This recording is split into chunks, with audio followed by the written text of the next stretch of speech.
მოგესალმებით, გვიხარია რომ გვეძლება შესაძლებლობა გავაგრძელოთ საუბარი თანამედროვე ქართულ თეატრში მიმდინარე პროცესებზე და ლელა ოჩიაურთან და ვალერე თოზორიასთან ერთად საუბრობთ ზუგდიდის თეატრში დადგმულ სპექტაკლზე სამანიშვილის დედინაცვალი, რომელიც რეჟისორმა გიორგი კაშიამ დადგა. გიორგი სამხატვრო ხელმძღვანელია ზუგდიდის თეატრში, რამდენიმე ძალიან საინტერესო პრემიერა გამოუშვა, გასტროლებზე იყო დასი და სულ ახლახანს ჩამოვიდა ინდოეთიდან და ასევე აღნიშნვის ღირსია, რომ სრულიად ახლებური ხელწერაა. გიორგი კაში არის რეჟისორი, რომლის სპექტაკლებიც რაღაც საერთო მახასიათებლებით გამოირჩევა, რაც რეჟისორის ინდივიდუალობას და ხელწერას და თავის ატმოსფეროს წარმოადგენს. ეს ძალიან იშვიათია და მიხარია, რომ გიორგი აი ამ იშვიათთან ნუსხაში მოხვდა. ქალბატონი ლელა, რო დავიწყო. რითი იყო გამორჩეული? ამდენი ვერსია გვინახავთ ჩვენ, ხო, ამ სპექტაკლის.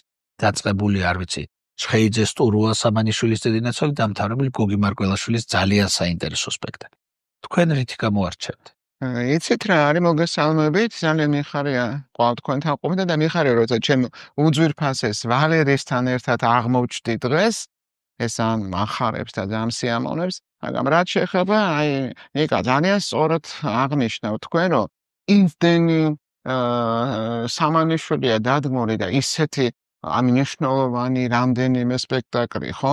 ზოგადად კლდიაშვილი იმდენია, რომ ფიქრობდი, რომ აი რაღა უნდა გააკეთო, რაღა უნდა მოიფიქრო, რაღა დროს ისევ ახალგაზრდა, ხო, გიორგი კაშია და ფიქრობ, აი ამ ახალგაზრდა კაცმა რა შეიძლება კიდევ დღეს აღმოაჩინოს კლდიაშვილში და მით უმეტეს სამანიშვილში ისეთი მწვერვალის სურა ჩხეიძის მწვერვალის და იგივე როგორც აღნიშნეთ გიორგი მარგველაშვილის სამანიშვილის შემდეგ და თურმე ყველაფერია შესაძლებელი და როდესაც ადამიანი ხელს კიდებს რეჟისორი ან დრამატურგი ხელს კიდებს რაღაც ახალ და განსაკუთრებულად ველოდები და ვითხოვთ ხო მისგან რომ აბა რა გინდა რა ამბავს გვიყვები ხო პირველ რიგში აქედან იწყება ნებისმიერი სპექტაკლი და ხელოვნების ნებისმიერი ნაწარმოები რა ამბავი შენი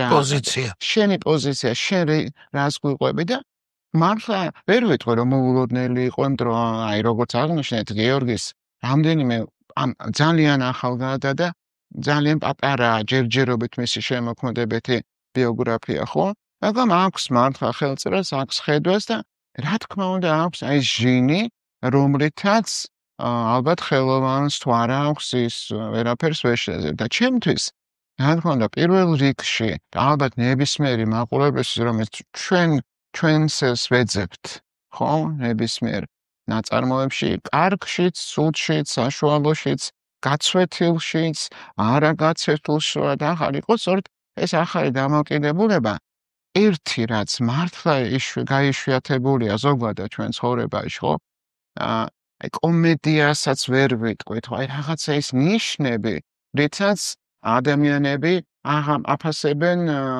დღევანდელობას სამყაროს ჩემთვის ეს იყო დღევანდელი რეალობის გამომხატველი დღევანდელი კლდიაშვილი და ბევრი ნიშნით დღევანდელი და თან ფორმის მხრივაც რაღაც გარკვეულად იყო სხვა ხერხით, სხვა მიდგომით, სხვა აი სიტყვებით ასე თუ შეიძლება თქვა სხვა გამოსახულებით და ამავე დროს აი რაღაც იუმორის, კომედიის ფონზე ისეთი სიღრმე იგივეს განცდის იმ შეგრძნებების რომელმაც დარწმუნებული ვარ გიორგის და იმ სახეობებს რომლებიც ერთი მეორეზე ჩემი აზრით არის უკეთესები და გამორჩეულები ათუნაც როგორ ხედავენ ისინი ახალ სახეებს აქ არის უფროსი თაობაც ხო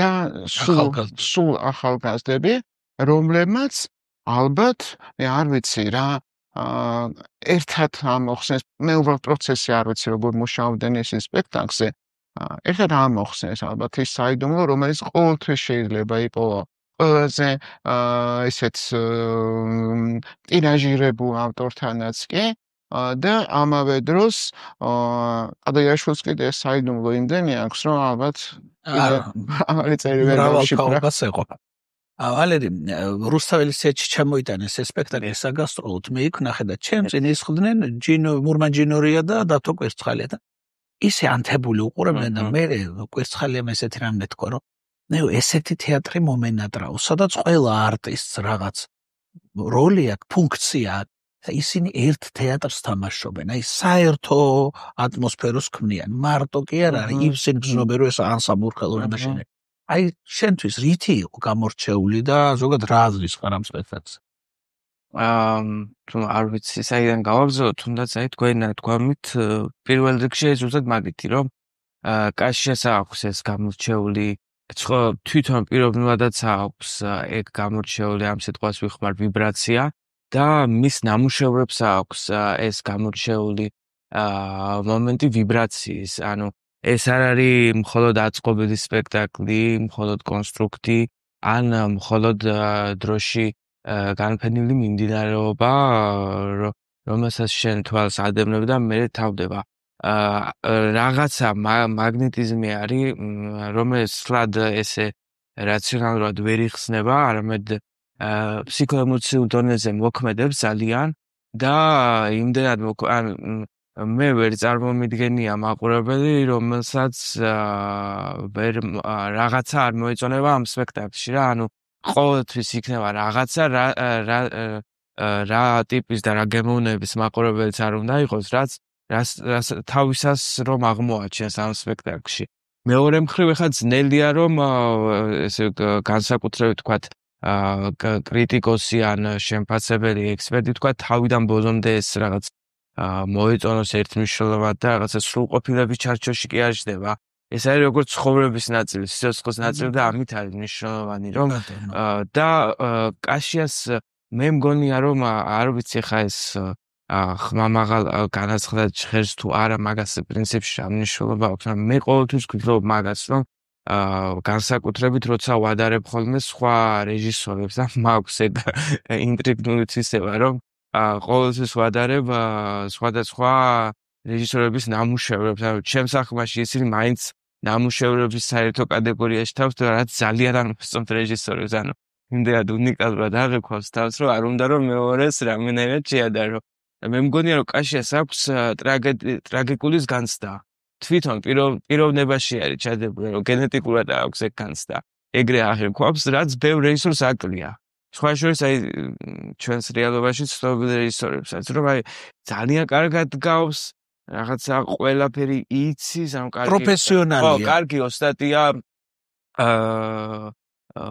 თითქოს შეუძლია ამოხსას კიდევაც ეს საინტერპრეტაცია გაუკეთოს რაც, მაგრამ ვერ აკეთებს ტრაგედიას, ვერ მოაქვს ტრაგიკულის განცდა. აი რაც არ უნდა დადგას, არ აქვს ეს განცდა. და კაშიას აქვს აი ეს და ეს ნამუშევარი ძალიან საინტერესოა.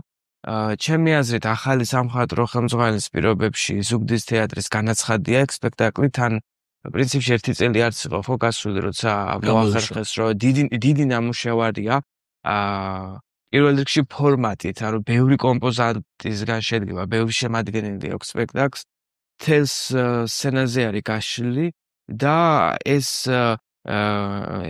ესე ვთქვათ დიამეტრულად ურთიერთსაპირისპირო მეთოდით არის შექმნილი ჩემი აზრით. ყოველ შემთხვევაში როცა უყურებდი აი ეს ამ იმპულსების კონტრასტი სულ არ მაძლევდა საშუალებას რომ რომელიმე ნაწილი ჩამგდარიყო ამ სპექტაკლისა. თითქოს ფრაგმენტების სახით არის დადგმული, მაგრამ ეს ფრაგმენტები არასოდეს არ არის გარიყული თლიანობისგან, თან არ იცი ეს თლიანობა სად ხდება. ადამიანის ფსიქიკა სხვა შორის ეგრე არის, რომ არსად არ არის ლოკალიზებული, აი ვერ იტყვი რომ ტვინშია, გულშია, ნერვებშია, მხოლოდ რომელიმე ორგანოშია, რა მთლიან სხეულშია მოცემული და ეგ სპექტაკლს დადგმული არის როგორც სხეული რა მართლა. და მე ცალკეული გადაწყვეტები აქვს, აი ძალიან დამზაფრველი, განსაკუთრებით ფინალი, საინტერესო არის ის რომ ჯერ ხო მრავალი მსახიობი მონაწილეობს, მაგრამ მონაწილეობს სხვადასხვა თაობა, სხვადასხვა სქესი, არიან ბავშვებიც, მოხუცებიც, ახალგაზრდებიც არიან ქალები, კაცები და აი ეს ესე ვთქვათ, ბრჭყალებში პლურალიზმი, ხო? რომელიც ცხადია რომ აი ტრაგიკულ შლეებზე იგება კლდიაშვილის შლეებზე, მაგრამ მეორე მხრივ ჩემი აზრით ძალიან ქართულ კულტურული მომენტი არის, რაც თითქოს დღევანდელობაში ამის ნოსტალგია არსებობს და ამისი დანაკლისი არის და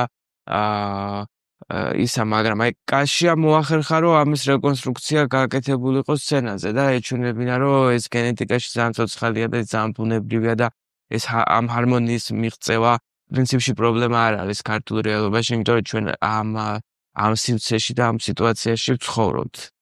და შენ ტრაგიკული სახქმა ახსენე, რომელიც მე არ მიფიქრია კაშიასთან მიმართებაში, მაგრამ ეხლა რომ გავყევი ფიქს, აბსოლუტურად ვიზიარებ და მის თაობაში ზოგადად ალბათ რეჟისურაში, მაგრამ მის თაობაში ცოტა რეჟისორს უყვარს ადამიანი. მათ უყვართ თავიანთი თავი ამ პროფესიაში, მათ უყვართ დიდება და ყველაფერი, მაგრამ ადამიანი თავისი არაპლაკატური ტკივილით, არამედ აი ადამიანური ურთიერთობით ზუსტად ესმის კაშიას და ზუსტად ტკივა და ჩემთვის ეს სპექტაკლი ამით იყო მნიშვნელოვანი, რომ ეს პერსონაჟები თვითონ რეჟისორს გვანან თავიანთი, ყველას თავისი სიმართლე და სატკივარი აქვს. გულწრფელები არიან. ამიტომ გულწრფელ ადამიანთან ურთიერთობა ყოველთვის უფრო მნიშვნელოვანია და ეს არტისტებიც კი, რომელიც ყველა კარგი არტისტი ხო შეიძლება იყოს სპექტაკლში, მაგრამ სულ ყველა კარგად მუშაობს, იმიტომ რომ მათთან ის ბუნებრივი აქცენტია ჩადებული და ამიტომ სამსახიობო ანსამბლი მნიშვნელოვნად მიყვება დადგმას ჩემი თვალსაზრისით. რა იყო ის, რამაც მაგალითად აი უფრო ახალი შეამში ედგნებათ სცენოგრაფიაში, იქნებათ სასემსრულებლო ფორმაში, რაღაცა მგონია რომ სასემსრულებლო ფორმა ზუგდიდის თეატრის აი ამ სპექტაკლით თითქოს შეიცვალა, რაღაცა უფრო სხვანაირი. და ვფიქრობ არა მარტო ზუგდიდის თეატრისთვის, ხო, იმიტომ რომ ზოგადად აი ქართულ თეატრში რაღაც ახალი ფეთქები გაჩნდა. ვალერიმ ძალიან სწორედ შენიშნა და მე ძალიან მომეწონა ეს ეხმარა. რაციონალურად ამას ვერ ახსნე. აი ესეთი რაღაცები ხდება სცენაზე, ვალერიმ ისიც თქვა, როგორ არის განლაგებული ეს. არც ერთი სცენა მიუხედავად იმისა, რომ ჩაბნელებებია სცენაზე, ხო? არც ერთი არ ჩერდება. ყველა ჩაბნელებული სცენაც კი უბანა პლანზე გადადის, წინ გამოდის, კრედიტია ძალიან. ამაში რა თქმა უნდა რეჟისორის არის მთავარი, მაგრამ აი ეს მსახიობი, რასაც თქვენ ამბობთ, ნიკარო, თითოეული მათგანი არის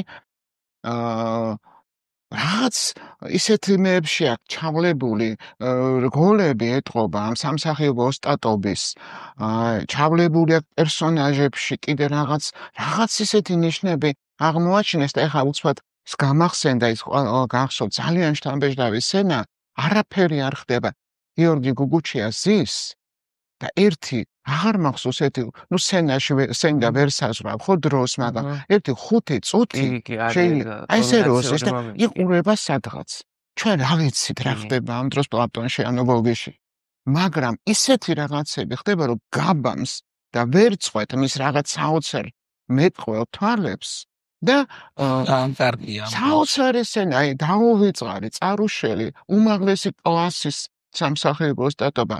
ანის სცენა ის ძალიან ის სრულიად საპირისპირო სცენაა, როდესაც პლატონი და ის მანქანაში რო სხედან და იქ რო აკრეხა თან მეგონა რაღაცას ეწევიან თუ რაღაცა შვებიან ჯანავა მაგათაშ და თან მიდიან აი ამ რაღაც კიდე სხვა სივრცე შემოაქვთ ხო თავიანთი კონტაქტით ახალი კონტაქტი იბადება ის შრე რომელიც თითქოს არც უნდა იყოს და ამ დროს თურმე არსებობს აი სიღრმეებში ქეკვის სპექტაკლია ვფიქრობ და მსახიობებიც აი ძალიან მართალი ხარ შეიძლება ყველა ერთი დონის მსახიობი ყველა მუშაობს ძალიან დახვეწილად სულ პატარები შვილები იმის პლატონის ხო ბავშვები არიან ახლა ცოდია ბავშვებიან შვილები ის ვარ არის რომ მაგრამ აი იქაც კი ისეთი რაღაცები აი მზერა მუშაობს ჟესტი მუშაობს აი ყველაფერი არის ოღონდ ეს არ არის ყალბი აი ხელოვნურად ალბათ დამუშავებულია ალბათ არ ვიცი მაგრამ მე ეს ხდება ორგანული აი ეს ორგანულობა არის ჩემთვის ძალიან მნიშვნელოვანი და ძალიან მიმზიდველი სპექტაკლი რომელიც კიდე გთხოვს რომ ნახო ავალერი ერთხელ მომშა გაწერილი ლექციაზე ესეც რაღაც გვიამბო, რომ მოეხსენება ალბათ მაყურებელსაც, რომ როლი როცა გადაწერს მსახიობი როლს, ერთ მხარეს წერს ტექსტს და მეორე მხარეს წერს ტოვებს თავისუფალ ფურცელს, რომ მუშაობის დროს იქ ჩაინიშნოს რაღაცა ქვეტექსტი, აქცენტი და ვუხსნიო გრიშა პყაბლაძეს ჭიათურის მსახიობს რაღაცას, აი ბატონ გრიშა ნახეთ რა წერია, შვილო, აქ რა წერია ვკითხულობ, აქ რა უნდა ეწეროს ეგ მითხარი, ანუ სარიელ ფურცელსა და ეს არის სპექტაკლი, სადაც სარიელ ფურცელზე უფრო მეტი წერია, ვიდრე იმ ტექსტში, რასაც ისინი ლაპარაკობენ და ამ კუთხით მგონია, რომ ძალიან თანამედროვეა. კი, ეს ძალიან კი, ძალიან ჩვენი ესე ვთქვათ, თანამედროვე თეატრალური რეალობისთვის ცოტა არ იყოს რევოლუციური ნამუშევარია მაგ კუთხით რა. იმიტომ რომ მე მგონია რომ კაშია გახდება სახალხო რეჟისორი, იმიტომ რომ საბოლოო ჯამში ცხოვრების რეჟისორია თქვენ ახსენეთ ის რომ კაშია ფიქრობს ადამიანზეო და მე მგონია რომ ის საერთოდაც მსახური არის თავისი როლით და იმდენად იხარჯება ენერგეტიკულად, იმდენად სუფთა, როდესაც დგავს გულწრფელი კი და იმდენად საკუთარ თავზე გადაიტარებს რაღაცებს და აი სცენაზე გააქვს ის, რაც უნდა იყოს სცენაზე. ძალიან იშვიათია, ძალიან პრინციპში ეს ყოველთვის იშვიათად ხდება, რომ როდესაც ჩვენ ბევრი ვიბრალებთ ხოლმე ხელოვანობთ, ხო? იმიტომ რომ სფეროში ვარ თქვა და საქმიანობ და კი ბატონო გვქვია ეს, მაგრამ როგორც ეგეთი ხელოვანი ქვია იმ ადამიანს, რომელსაც შეუძლია რომ ეს თავისი საერთო ენერგია აქციოს შემოქმედებით ენერგიად რა. კაშიათან ძალიან ჯანმრთელი ბიჭი არის რა, მე ვიცნობ ახლოდან ღმერთმა კარგად ამყოფოს, მაგრამ მე არ ვიცი სად იდევს მაგნეს, იმიტომ რომ სულ მუშაობს, აი სულ ხარივით მუშაობს სულ და მაინც ჯანზეა რა. და ეგ მომენტი ეხა ხო დგავს იფიგენი აუდიში და მგონია რომ ეგეც საერთაშორისო იქნება, მაგრამ აი ეს პირველი დიდი გასროლა მართლა ალბათ იყო სამაიშვილის დედინაცვალი. ქალბატონ ლელას ნათქვამს მინდა რომ გავაკეთო აქცენტი მაგაზე, გათანამედროვეობაზე რა, რომ გათანამედროვეობის ტენდენცია სულ არის განსაკუთრებით თეატრში, იმიტომ რომ ხომ არის აი ეს მუდმივი, ესე ვთქვათ, შიში, რომ ნაფტალინის სუნი და ყველა ცდილობს რაღაც დროს კლდიაშვილია ვთქვათ. თუნდაც ან შექსპირზე ვთქვათ, აი ყველა ცდილობს რომ იყოს რაღაცა თანამედროვე. და აქაც ეს არის აი მოულოდნელი ეფექტი არის ის, რომ როგორ შეიძლება იყოს ამდენად თანამედროვე, თან იქ არის საკმაოდ ბრუტალური შეჭრებიც ამ სპექტაკლში, არ არის ის რომ რაღაცა იქ თვარეზე ხდება მოქმედება და ხო, ნაჭუჭი დავტოვეთ თქვათ და იქ წიძლა გადმოვსვით უნებლად, ეგრე არ არის, ანუ ხდება ნაჭუჭი რა თქმა უნდა, მაგრამ აი არსად არ გიჩნდება ვულგარულობის შეგრძნება. ძალიან ეს არის რა უცნაური არის. მოკლედ, მე მგონი მაყურებელს მოვანდომეთ თუ არ უნახავს ეს სპექტაკლი, ზუგდიდში ჩასვლა, ზუგდიდის თეატრში ამ სპექტაკლის. ყველა ბოდიში ის არის რომ აი დათო ანდრეაძე ამბობდა სხვა ნამუშევარი როცა ნახა მან, ამ ნამუშევარს ძალიან აკრიტიკებდნენ, მეც ვერ ეხა იმ ნამუშევარში და ესე ამბობს რომ არა და მახსოვს კაცო, აი ყველაფერი გამახსოვდება და აი ეს სამანიშვილიც არის ეგეთი, რომ გამახსოვდება და არ გავიწყდება აბსოლუტურად. კი ბატონო. მადლობა ქალბატონ ლელას, მადლობა ბატონ ვალერიის და მადლობა თქვენ რომ გვისმენდით ჩვენ საუკეთესო სურვილებით მომავალ შეხვედრამდე გემშვიდობებით. ნახვამდის.